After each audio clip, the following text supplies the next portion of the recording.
اگرچہ اس سے قبل بھی میں چند ایک ویڈیوز اور مضمون کی شکل میں اس تاریخی حقیقت کا اظہار کر چکا ہوا ہوں کہ ضیاء الحق ولد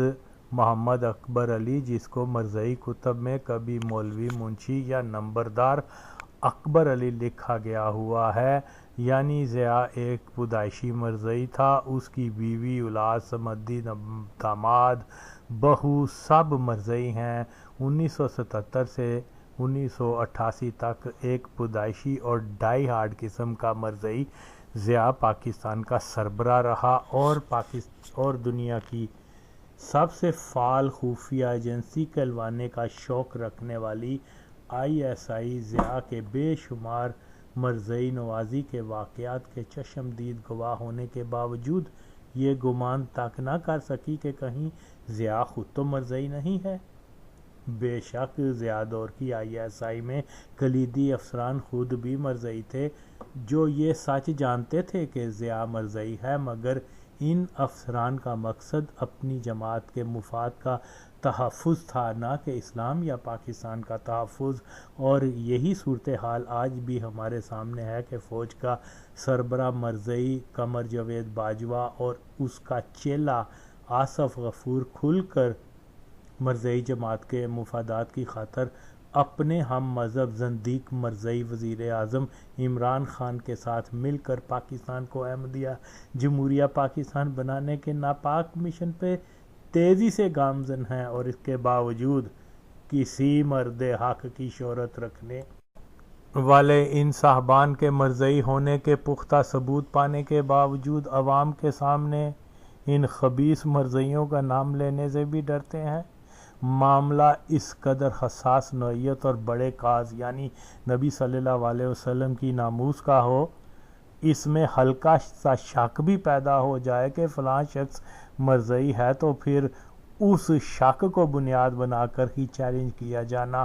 حق بنتا ہے، اور یہ کہنا ہی بنتا ہے کہ او فلاں وزیر اعظم، او فلاں فوجی سربراہ، تم پہ شک ہے کہ تم مرزائی ہو، آؤ پہلے ہمارے شک کو تو دور کرو۔ مگر یہاں معاملہ شک پہ نہیں، پختہ ثبوت پر ہے، پھر بھی مکمل سکوت کیا جاتا ہے، کوئی ان کے نام نہیں لیتا۔ کوئی پھانسی یا عمر قید نہیں ہوگی اگر ناموس رسالت کے اجتماعات میں یہ نعرہ بلند کر دیا جائے کہ پاک فوج کو سلام پر نہیں منظور کوئی مرزائی، اس کا امام اس سفید جھوٹ پر کہ میں بلاگرز کو نہیں جانتا تھا، جھوٹ بولنے والا فوجی ہے، خواہ وہ مرزائی ہو یا ملحد۔ سوائے سوشل میڈیا کے کسی اور نے آصف غفورے کو دنیا کے بدترین گستاخ کے ساتھ فوٹو سیشن کروانے پہ احتجاج نہیں کیا۔ یہ بے حسی کی انتہا نہیں تو اور کیا ہے؟ پھر یہ امید رکھنا کہ مرزائیت کے سیلاب کو روکا جا سکے گا، دیوانے کا خواب ہے۔ ناموس رسالت کی حفاظت کے لیے سوشل میڈیا کی ایک ایسی ٹیم مرتب کرنا لازمی امر ہو چکا ہے کہ ناموس رسالت کے نام پر کام کرنے والوں پر درست سمت کھل کر کام کرنے کا دباؤ رکھا جا سکے۔ اس لیے مرزائی ہٹاؤ تحریک میں شامل ہو کر درست سمت کام کرنا ہی تحفظ ناموس رسالت کی ضمانت ہے کہ مرزائی ہٹاؤ تحریک ٹھوس ثبوت اور دلائل کے ساتھ پاکستان کی بڑی سیاسی جماعتوں کو مرزائی نواز کہتی ہے، GHQ میں مرزائی اثر کو بے نقاب کرتی ہے، تبلیغی اور جماعت غیر اسلامی کو تاریخی حوالوں کے ساتھ مرزائیوں کا اتحادی کہتی ہے، ضیاء الحق تا قمر جاوید باجوہ اور عمران خان تک کو بنا کسی خوف ڈنکے کی چوٹ پہ مرزائی کہتی ہے۔ مرزائی ہٹاؤ تحریک کا موقف ہے کہ اگر نبی صلی اللہ علیہ وسلم کا اسم مبارک لیا ہے تو پھر ڈرو نہیں، مرو مگر حق بیان کرو۔ آسیہ مالونہ سے بڑا چیلنج قمر جاوید باجوہ، عمران خان اور دیگر مرزائیوں کو پاکستان کے قانون کے اندر رہتے ہوئے ان سب سے مستعفی ہونے کا پرزور مطالبہ کرنا ہے، جس کے لیے بھرپور عوامی طاقت کا مظاہرہ کرنا انتہائی ضروری ہو چکا ہے کہ اگر مرزائیت کو اس وقت نہ روکا گیا تو ولیوں کی دھرتی ناپاک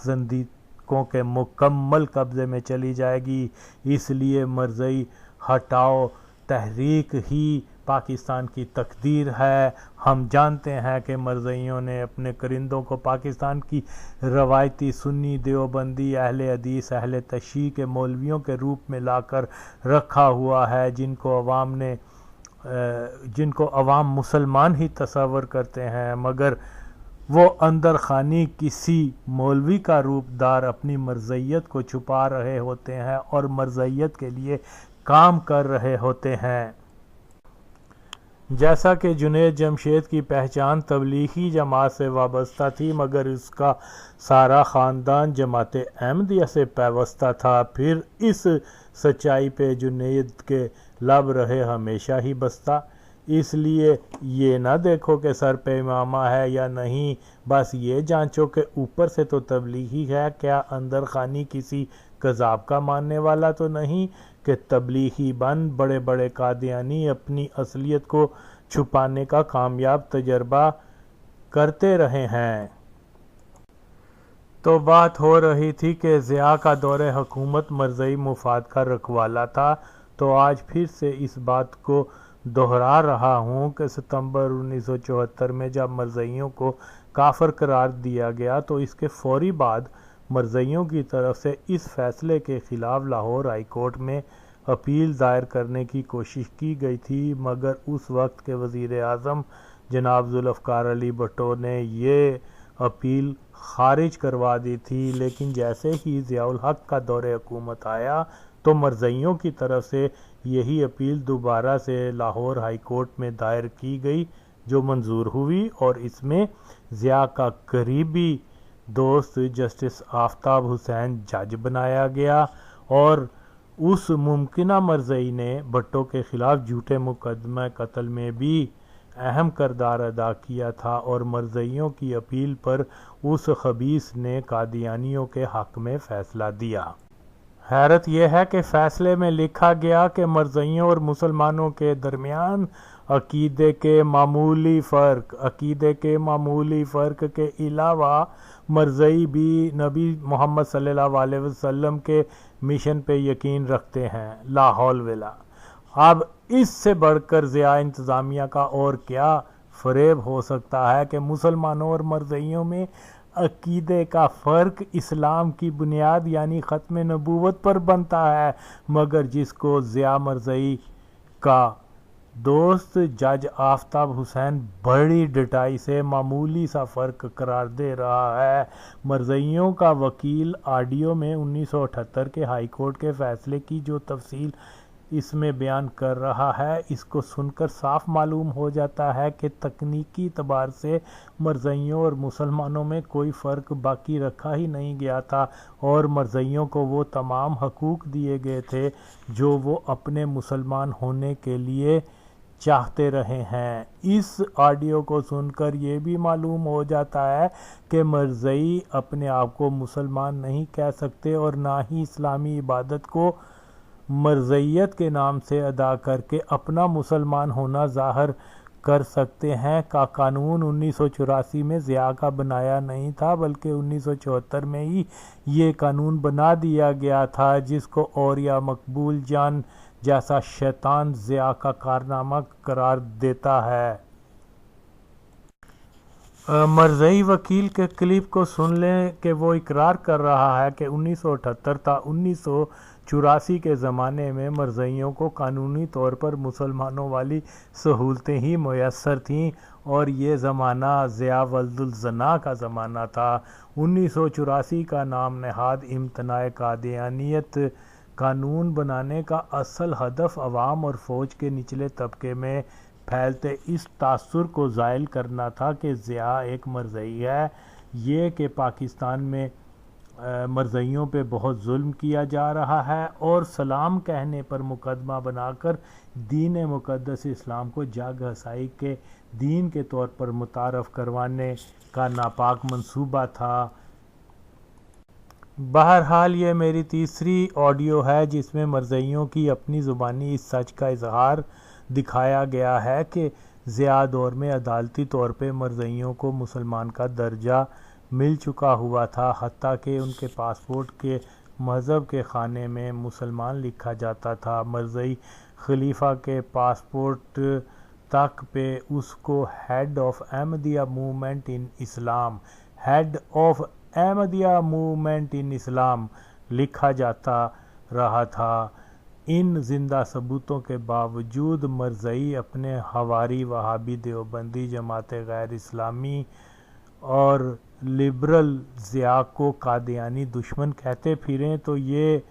معاملہ دلوں پہ مور والا ہے جس میں انسان کچھ نہیں کر سکتا۔ آج سے چند ماہ قبل میں نے پنجاب کے وزیر اعلیٰ عثمان بزدار کے مرزائی ہونے کے پکے ثبوت دیے تھے۔ اصولی طور پر پاکستان میں علماء اور ختم نبوت تحریکوں کو چاہیے تھا کہ وہ میرے دیے حوالوں کی بنیاد پر تحقیق کرتی کہ ہرگز مشکل نہیں تھا کہ ایک ٹیم بنا کر اس کو ذمہ داری سونپ دی جاتی کہ وہ اس بابت پوری چھان بین کریں کہ عثمان بزدار کون ہے، تو نہایت آسانی سے معلوم ہو جاتا کہ یہ نہ صرف بغیرت وزیر اعلیٰ جدی پشتی مرزائی ہے بلکہ پاکستان کے دیہاتی علاقوں میں بستی بزدار، بستی رنداں، بستی مندرانی اور اس کے ارد گرد 100% مرزائی ہی رہتے ہیں۔ یہاں مرزائی مکرم ماسٹر عبدالحی کی زبانی اس علاقے میں مرزائی ڈومینیشن کا حال سنا جا سکتا ہے کہ بزدار قبیلہ جو سب کے سب مرزائی ہوتے ہیں اور مرزائیت کو ڈیرہ غازی خان میں لانے والا بھی یہی قبیلہ ہے۔ عثمان بزدار کے مرزائی ہونے کے ان زندہ ناقابل تردید ثبوتوں کے بعد بھی سکوت کیا جانا دلیل ہے کہ ناموس رسالت پہ دنیا میں سب سے حساس خطے میں مرزائی حکمرانی کو ہم سب نے قبول کر لیا ہے، جس پہ افسوس ہی کیا جا سکتا ہے۔ خدا کی قسم ہے کہ میں پاکستان میں کسی تحریک کا رہبر ہوتا تو کھل کر عثمان بزدار، قمر جاوید باجوہ، عمران خان، فواد چودھری کا نام لے کر ان بغیرتوں کو مرزائی قرار دیتا، ان کے خلاف قانون شکنی کا مقدمہ قائم کرتا۔ پاکستان کے قانون کے مطابق کوئی مرزائی ان عہدوں پہ فائز ہی نہیں ہو سکتا۔ ایک عوامی تحریک شروع کرتا، بس واجاں ماریاں، بلایا کئی بار، کسی نے میری گل نہ سنی۔ مرزائی ہٹاؤ تحریک زندہ باد۔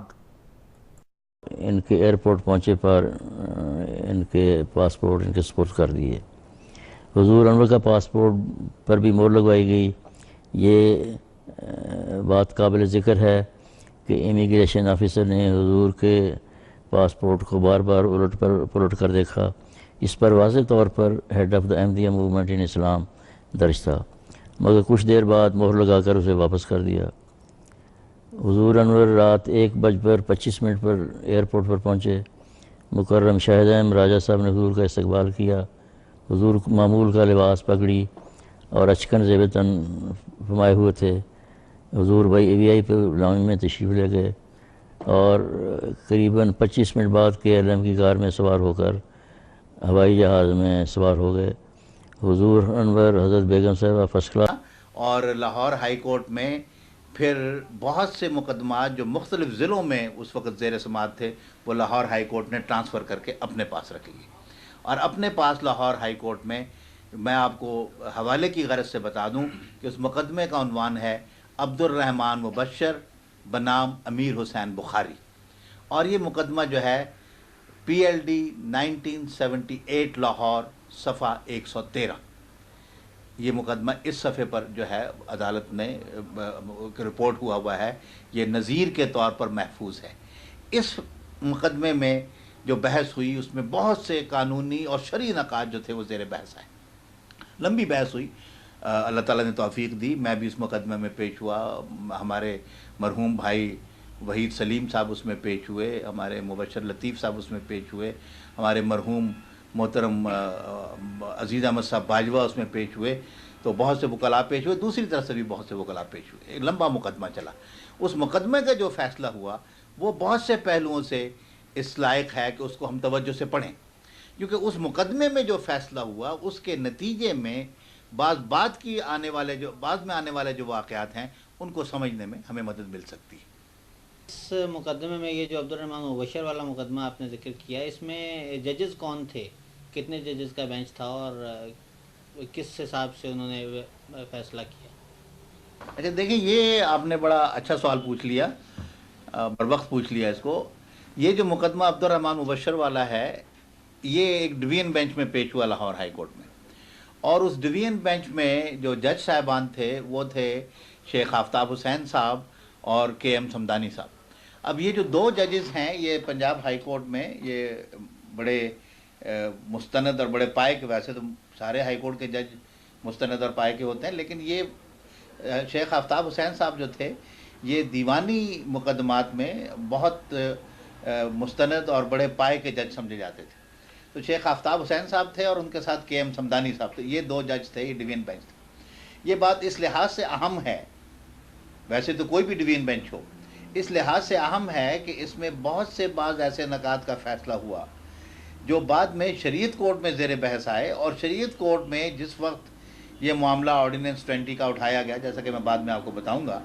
جب شریعت کورٹ میں یہ سوال اٹھایا گیا تو اس وقت شریعت کورٹ کے چیف جسٹس جو تھے وہ شیخ آفتاب حسین تھے، اور وہ انہی مسائل کے بارے میں 1978 میں لاہور ہائی کورٹ میں ڈویژن بینچ کے طور پر صمدانی صاحب کے ساتھ مل کر ایک فیصلہ دے چکے تھے۔ تو وہ جو مختلف سوالات اس وقت ڈویژن بینچ میں اٹھائے گئے اور بعد میں جب یہ اس کے پاس آئے فیڈرل شریعت کورٹ کے پاس، تو ان دونوں مقامات پر یہ جو مختلف سوالات تھے جو پیش کیے گئے ان کو کس انداز سے نپٹایا گیا، یہ بات جو تھی یہ بڑی قابل توجہ اور بڑی دلچسپ بات ہے۔ جب میں آگے بڑھوں گا تو بتاؤں گا۔ بہرحال جب یہ معاملہ لاہور ہائی کورٹ میں آیا آفتاب حسین صاحب اور صمدانی صاحب کے ڈویژن بینچ میں، تو اس میں نے جیسا کہ عرض کیا کہ بڑی طویل بحث ہوئی۔ اس طویل بحث کے بعد جو عدالت نے فیصلہ کیا، وہ فیصلہ جو ہے اس کے بعض نکات ایسے ہیں جو بالکل ہمارے سامعین کے اور ہمارے ناظرین کے ذہن نشین ہو جانے چاہیے، کیونکہ یہ تو انہوں نے بنیادی طور پر فیصلہ کر دیا کہ اگرچہ آئین یہ کہتا ہے کہ احمدی آئین اور قانون کی اغراض سے مسلمان نہیں رہے یا غیر مسلم ہیں، لیکن قانون ان کو اس بات سے نہیں روکتا کہ وہ اپنی مسجدیں مسلمانوں کے طور پر بنائیں، مسلمانوں کے طور پر عبادات بجا لائیں، اپنے عقیدے کے مطابق، اپنے ضمیر کے مطابق اپنے مذہب پر عمل کرتے رہیں۔ یہ ایک سوال جو اٹھایا گیا تھا کہ یہ اذان نہ دیں، مسجدوں کو قبلہ رخ نہ بنائیں، مسجدیں کی شکلیں مسجدوں کی طرح نہ بنائیں، مینار نہ بنائیں، گنبد نہ بنائیں، یہ ساری باتیں ایک ایک کر کے عدالت نے کہا کہ نہیں، ہم ان کو نہیں روک سکتے۔ پھر نماز کے بارے میں کہ جی قیام نہ کریں، رکوع نہ کریں، سجدہ نہ کریں، تشہد نہ کریں، ایک ایک بات کے اوپر بحث کر کے عدالت نے قرار دیا کہ نہیں، ہم کو نہیں روک سکتے۔ لیکن جو بعض باتیں اس میں اہم ہیں، بعض حصے وہ میں آپ کو پڑھ کے سناتا ہوں کہ عدالت نے جو اس میں بعض فیصلے کیے، اس میں ایک فیصلہ تو یہ تھا کہ ابھی دیکھیے میں اسی عبد الرحمن مبشر بنام امیر علی شاہ بخاری کے فیصلے سے پڑھ رہا ہوں۔ جج صاحب نے یہ کہا، the question arises whether such a principle can be applied to Qadianis who are non-Muslims. Although the Islamic law cannot be applied to the non-Muslim in general, my answer to the above question would be in the affirmative. کہتے ہیں عموماً مسلمانوں غیر مسلموں پر اسلامی قانون کا اطلاق نہیں ہو سکتا، لیکن کہتے ہیں میرا جواب یہ ہے کہ قادیانیوں پر، احمدیوں پر اس کا اطلاق اسلامی قانون کا ہو سکتا ہے۔ وجہ کیا ہے؟ The reason is that like Muslims, this section of non-Muslim claims to be bound by the law of Quran and Sunnah. یعنی وجہ اس کی یہ ہے کہ غیر مسلموں کا یہ طبقہ جن کو ہم قادیانی کہتے ہیں، یہ اپنے آپ کو قرآن اور سنت کا پابند سمجھتا ہے۔ In such circumstances, I have no manner of doubt left that at least those non-Muslims who profess to be bound by the same law as the Muslim will also be governed by similar principles of justice, equity and good conscience. Consequently, the Muslim law shall be applied to them. تو انہوں نے کہا کہ جو good conscience equity کے principles ہیں ان کا اطلاق قادیانیوں پر ہوگا، اگرچہ یہ غیر مسلم ہیں، لیکن اسلامی قانون کا ہم ان کے اوپر اطلاق کریں گے۔ چنانچہ اسلامی قانون کا اطلاق کر کے انہوں نے کہا کہ ہم ان کو نہیں روک سکتے۔ وہ آگے کیا بات ہے دیکھتے ہیں۔ آگے چل کے انہوں نے ایک جگہ کہا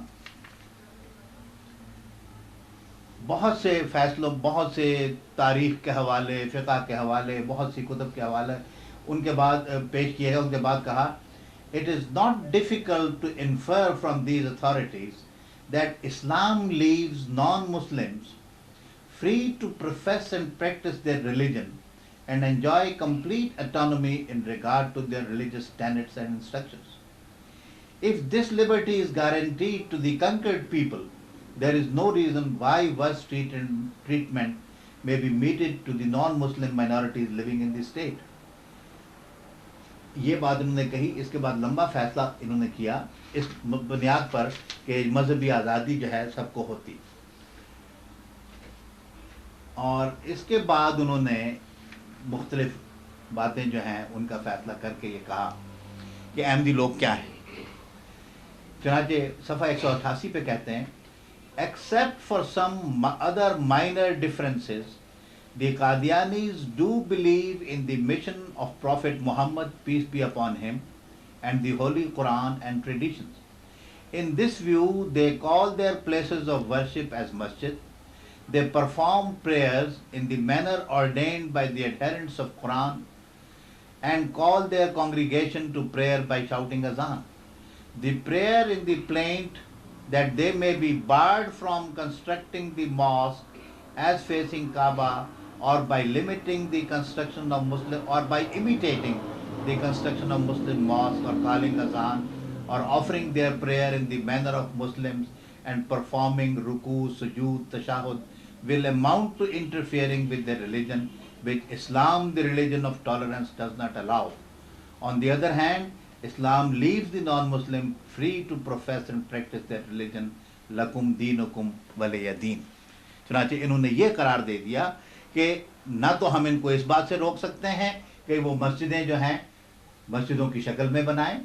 نہ اس بات سے روک سکتے ہیں کہ وہ اذان دیں، نہ اس بات سے روک سکتے ہیں کہ وہ نماز پڑھیں. چنانچہ یہ سارا دعویٰ جو تھا ان کا خارج کر دیا گیا اور احمدیوں کو اس بات کی مکمل آزادی دی. باقی جو شاعر اسلام کا ذکر جب آیا تو انہوں نے یہ کہا عدالت نے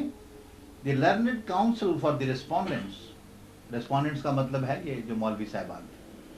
argued that to allow the non-Muslims to offer prayer and to call azan is an interference with Sha'air Islam.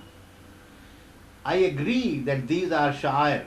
but I am unable to appreciate that adoption of these Sha'air by non-Muslims is interference with them. They are as good Sha'air for Qadianis too, since they consider them necessary as a matter of conscience to perform the duty of obedience to Allah. گویا عدالت نے کہا کہ بھائی یہ جو آپ کہتے ہو کہ یہ شاعر اسلام ہیں، احمدی ان کو نہ اپنائیں، تو بھائی یہ ٹھیک ہے کہ شاعر اسلام ہیں، لیکن احمدی ان کو اپنے مذہب کے شاعر سمجھتے ہیں، تو ہم ان کو کیسے روک دیں ان شاعر کے اوپر عمل کرنے سے؟ چنانچہ عدالت نے کہا کہ ہم ان کو ان شاعر کے اوپر عمل کرنے سے بھی نہیں روک سکتے. یہ بات عدالت نے واضح اور دو ٹوک الفاظ میں قرار دے دی. اب یہ جو فیصلہ ہوا، اس فیصلے کو کسی نے کسی عدالت میں چیلنج نہیں کیا. ہائی کورٹ کے ڈویژن بینچ نے فیصلہ کر دیا، مولوی صاحبان اس فیصلے کے خلاف اپیل میں نہیں گئے، اور احمدی خدا کے فضل سے اسی طرح سے اپنی نمازیں اور اپنے عبادات جو تھے وہ بجا لاتے رہے. اور مولوی صاحبان کا یہ ادعا کہ چونکہ احمدی غیر مسلم قرار دے دیے گئے ہیں لہٰذا وہ مساجد کو مساجد نہ کہیں اور مسجدوں کی شکلوں میں مسجدیں نہ بنائیں اور نمازیں نہ پڑھیں، یہ دعویٰ عدالت نے کہا کہ قطعاً غلط ہے. لمبا فیصلہ ہے. اس لمبے فیصلے کے بعد گویا یہ فیصلہ 74 میں ترمیم ہوئی تھی. اس ترمیم کے اوپر مولویوں نے دعوے کیے تھے اور 78 میں آ کے یہ فیصلہ لاہور ہائی کورٹ نے کر دیا. 4 سال میں یہ مسئلہ جو تھا عدالتی سطح پر حل ہو گیا کہ احمدیوں کو آئینی اور قانونی اعتبار سے غیر مسلم کہنے کے باوجود وہ اپنے مذہب پر اسلام سمجھتے ہوئے اس کی اسلام کے شاعر کو اپنا کر اپنے مذہب پر عمل کرنے میں آزاد ہیں. چلیے بات کسی حد تک طے ہو گئی.